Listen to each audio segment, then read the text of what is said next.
TV Kenya agone somanwa ko Gladys Lambucha kitaune logoiwechuto kole karutechi eng betutab rani neindochin chikilisietab lelutik eng emoni DCI Mohammed Amin komasta nebo notok nekikonore borwek nemiten taonitab Kericho ole kikibalune borwek 33 eng keringet nebo kibagenge eng wikit konye che mwaat kele kiyobu county notok nebo Nyamira kabit nitok eng kasarta ne koimonge gavana nebo Nyamira Amos Nyaribo aga komwa kole borwek 13 kityo chekikityakta eng county notok kosubkei ak ng'atutik anan ng'atutiet nebo kekonor eng county nebo Kericho. Kinyoru logoiwechoto koibwech Winnie Towet.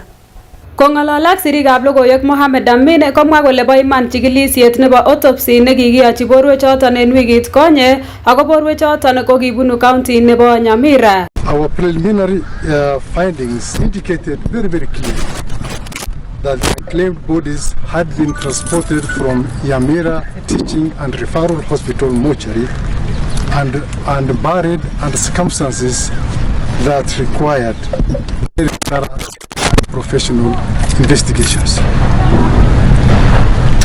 Our investigations so far have uncovered discrepancies between the authorized disposals and the actual remains recovered from the mass grave. A court order issued by Nyamira Law Courts on March 17, 2026 under miscellaneous application number E033 of 2026 explicitly authorized the disposal of only 13 unclaimed bodies. And if I may give you the breakdown, the 13 unclaimed bodies comprised 8 adults, 1 child, and 3 fetuses, along with 1 twin fresh stillbirth. However, the exhumation exercise conducted on March 24, 2026, pursuant to court orders and under the direct supervision of the Office of the Chief Government Pathologist, represented by Dr. Richard Njoroge and Dr. Donna Nyamunga, together with my DCI forensic team, yielded 33 bodies instead of the 13. Which comprised of 8 adults and 25 fetuses, plus 6 additional body parts. And these body parts were conclusively identified as amputation specimens, including fragmented tibias, tarsals, and carpals. This represents, ladies and gentlemen, a significant and highly suspicious and authorized disposal of additional human remains, and thereby raising strong concerns about concealment, concerns about irregularities in mortuary management, and possible criminal conduct in the handling and disposal of the dead bodies. In summary, ladies and gentlemen, the detailed investigations undertaken to date have uncovered the following irregularities and findings. 1. There was a discrepancy between the authorized disposals of 13 unclaimed bodies and the actual remains recovered from the cemetery, which is 33 bodies along with 6 body parts. 2. An authorized high number of fetuses and infant remains. While the court authorized the disposal of 4 fetuses and infants, 25 fetuses and infants were recovered. 3. Unexplained body parts.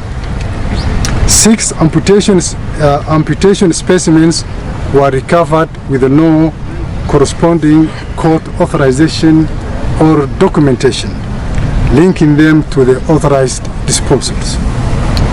However, our officers managed to recover handwritten hospital records confirming several consents for disposal for the amputated limbs. Akot kounoton ko kang'ong kole konoretab borwechoton ko kikiyai en kiptuibotoi ak ng'atutikab emoni. And these findings therefore point to serious lapses in mortuary protocols, serious lapses in documentation and oversight at Nyamira Teaching and Referral Hospital mortuary, as well as irregularities in the burial process at the Makoborini Cemetery owned by the National Council of Churches of Kenya, Kericho branch, which was overseen by the caretaker, one Richard Towet alias Ezekiel.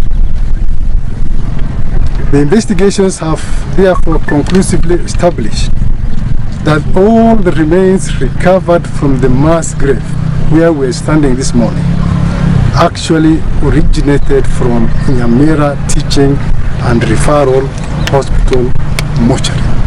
And this has been acknowledged by the management and the officials of the said referral hospital.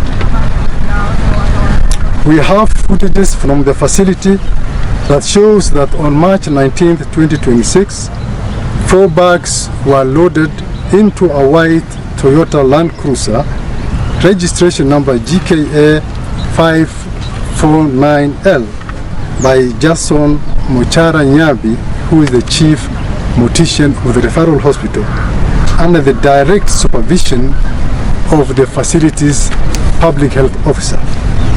And this particular vehicle has since been impounded and is under police custody.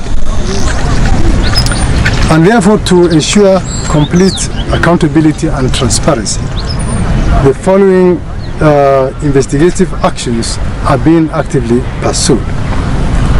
One is the identification of the deceased persons.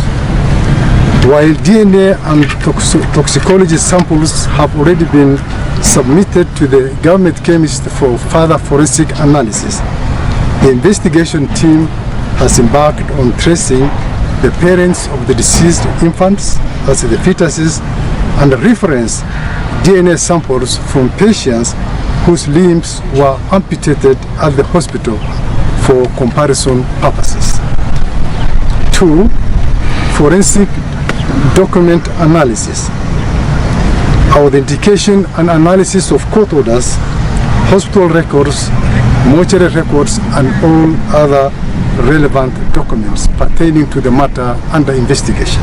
Noton ko ng'alaletab neo en chikilisiet en emoni Mohammed Amin nekarutechi makaburini en county nebo Kericho nekamwa kole borwek 33 ko kiyobu county nebo Nyamira akot en kasarta netesetai chikilisiet. Aripotenjini DCI TV logoiwekab emet kobun county nebo Kericho, kainenyun ko Winnie Towet.